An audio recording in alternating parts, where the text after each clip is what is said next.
बंधु आज आसतु शुणा गोटे शिक्षणीय मजादार कहानी अति लोभर मृत्यु।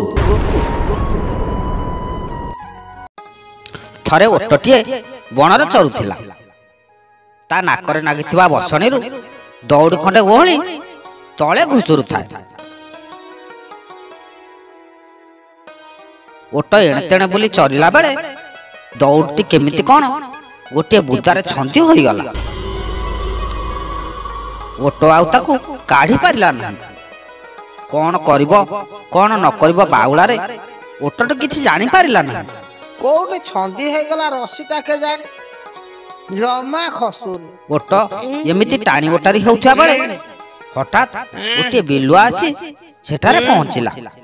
देख ताकू कोन होउची।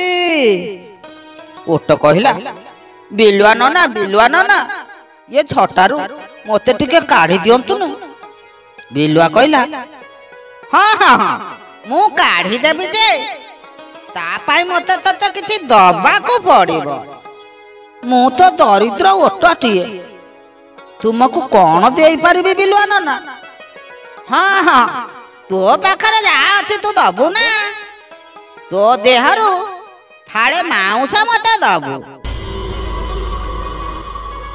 ए देहरु फाळे मांस देवी। अरे हे बड़ विषम परिस्थिति हला किंतु अन्य गति भी नहीं। हौ हौ बिलुआ नना मु तो शर्तरे राजी। ओट भाबिला जीवन जीवा ठारू फाळे मांस जीवा भल।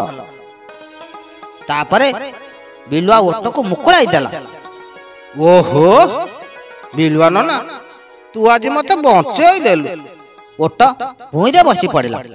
कहिला बिलुआ नना एबे मो देहरु फाळे मांस नहीं जाओ।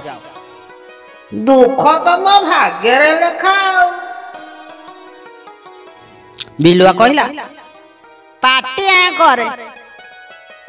बिलुआ नना पाटिया करबी हेले काहे मु तो जीभरु फाळे मांस नेबी। जीभरु फाळे नबु आउ गेल ना किछि ना को एति बिलुआ नना मु जदि मो जीभरु फाळे देबी ताहले मु तो मरि जीबी। ना ना एमिति हेई पारिबोनी। देख बिलुआ नना मु जीभ देबी बोली तते तो कहि नथली। हैं कहि नथलु मिछ कहना ओट तू मते जीभ दबु बोले कहिथिलु। मिछ कहनी बिलुआ नना मु जदि ए कथा कहिथिली किए तोर साक्षी अछि। साक्षी साक्षी मिल जिवो अछि ना मु जाऊ साक्षी आनी आसीबी। तापरे बिलुआ दौड़ी गला साक्षी खोजिबा।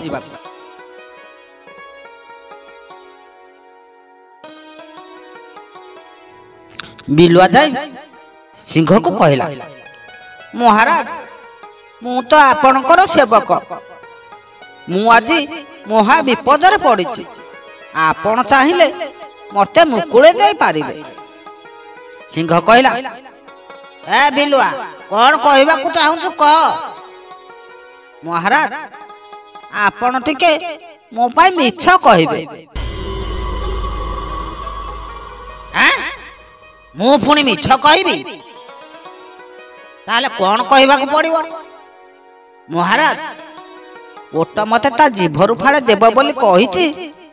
आपण ए कथा सुनिचंती सेठी जाई ता आगरे साक्षी देबे। ता प्रतिबदल रे मु जहा पाइबी आपण को अधे देबी। आपण कहिबे ना बाहर एठु बाहर मो आगुर चली जा बिलुआ। मु सिंह मु राजा मिछुआ नुह। अच्छा हो अच्छा अच्छा। तापरे बिलुआ बाघ पाख को गला एवं ताकू एई सब कथा कहला। मात्र बाघ कहला ए बिलुआ ओट मांस मते भल लागे ना ତା ମାଉଁସ ପଡ଼ିଥିଲେ ବି ମୁଁ ତାକୁ ପଚାରେ ନା। ତୁ ଯା ଯା ମୋ ପାଖରୁ ଯା। ମୁଁ ସେ ମାଂସ ତ ଖାଇବିନି, ତୋ ପାଇଁ ମିଛ କାଇଁ କହିବି। ତୁ ପଳା ପଳା। ତୁ ଯା ବେ। ଆଚ୍ଛା ହଉ।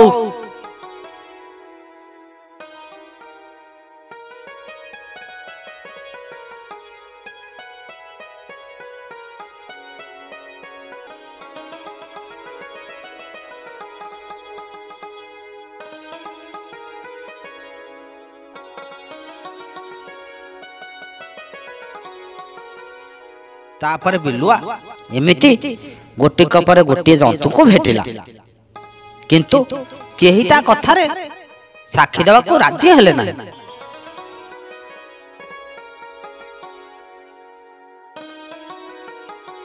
ଶେଷରେ ସେ ଯାଇ ହେଟା ପାଖରେ ପହଞ୍ଚିଲା।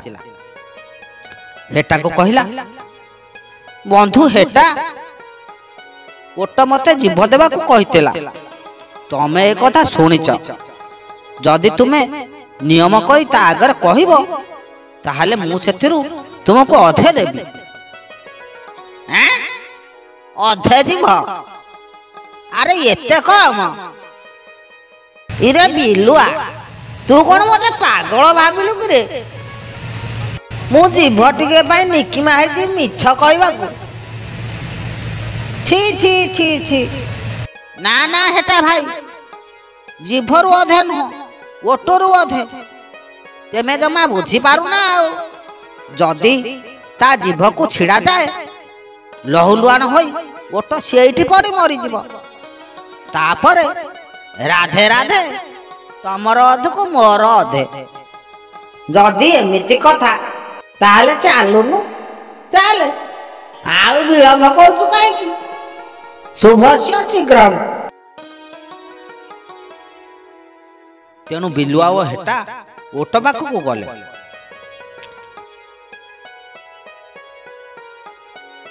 କହ ହେଟା ଭାଇ କହ, ତୁ କଣ କଣ ସବୁ ଦେଖିଛୁ ଆଉ କଣ କଣ ଶୁଣିଛୁ? ହେଟାଟି ତା ଆଗ ଗୋଡ଼ ଉପରକୁ ଟେକି କହିଲା, ମୁଁ ହଲପ କରି କହୁଛି ଓଟ।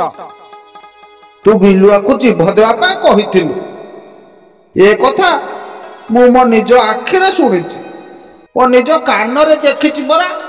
ତୁ କାହିଁ ମିଛ କହୁଛୁ ଓଟ?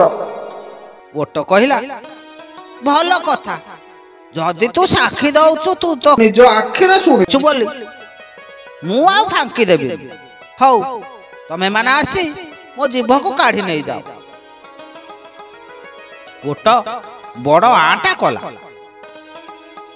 ବିଲୁଆ ତା ପାଟିରେ ମୁହଁ ପୁରାଇଲା ବେଳେ ଓଟ ନିଜ ଜିଭକୁ ତଣ୍ଟି ଆଡ଼କୁ ମୋଡ଼ି ରଖିଲା। ବିଲୁଆର ଥୋମଣି ସେ ଯାଏ ଆଉ ପାଇଲା ନାହିଁ। ଏଥର ବିଲୁଆ ନିଜ ମୁଣ୍ଡ କାଢି ଆଣି ହେଟାକୁ କହିଲା, ହେଟା ଭାଇ, ମୋ ମୁହଁଟା ଛୋଟିଆଟା ନା, ସେଥିପାଇଁ ତା ଜିଭ ଯାକା ପାଉନି। ତୋର ତ ବଡ଼ ମୁଣ୍ଡଟା, ତୁ ଟିକେ ଚେଷ୍ଟା କରୁନୁ। ତାପରେ ହେଟା ଓଟ ପାଟିରେ ମୁଣ୍ଡ ପୁରେଇଲା। ଓଟ ନିଜ ଜିଭକୁ ଆହୁରି ପଛକୁ ମୋଡ଼ିଦେଲା। ହେଟା ବି ନିଜ ମୁଣ୍ଡକୁ ଆହୁରି ଭିତରକୁ ଠେଲିଲା, ଆହୁରି ଭିତରକୁ ଠେଲିଲା। ଶେଷରେ ହେଟାର ମୁଣ୍ଡ ସମୁଦାୟ ଓଟ ପାଟିରେ ପଶିଗଲା। ଏତିକି ବେଳେ ଓଟ ତା ପାଟିର ଜାବକୁ ପକେଇଦେଲା। ଜାବ ପଡ଼ିଲା ଠିକ୍ ହେଟା ବେକ ଉପରେ। ହେଟା ଚିଲେଇବାକୁ ଲାଗିଲା, କହୁଥାଏ, ହଇରେ ଓଟ, ଇଏ କଣ? ମୁଁ ମରିଯିବି ଓଟ, ମତେ ଛାଡ଼ିଦେ। ବିଲୁଆ ଉପରକୁ ଚାହିଁ କହିଲା, ଇରେ ହେଟା ଭାଇ, ଇଏ ପରା ମିଛ କହିବାର ଫଳ।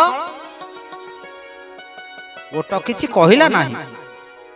ତା ଜାବରେ ହେଟା ମଲା। ବିଲୁଆଟି ଡିଆ ମାରି ବଣ ଆଡ଼କୁ ଚାଲିଗଲା।